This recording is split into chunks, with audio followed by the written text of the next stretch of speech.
น้องอยากคืนมาการด่าน้องอย่ามองให้วันนี้ขอให้อภัยอยากไปทางใด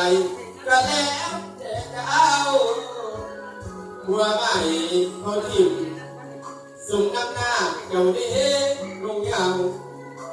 อยากกลับมาหาหัวเก่าลงยาวสักผ้าก็อย่ามาขอคืนโอ้ยกระยาถึงน้องแบ่งฉันสมาแต่อายนี่นายังบอกพอใจจำไว้เด้อลานี่คือบทเรียนยิ่งใหญ่ขอบอกมันน้องอยากใจไปหาผัวใหม่อายนี่บอกเอาเขาเป็นคนเดียวท่านก็จะให้มันขึ้นกับใหญ่ไป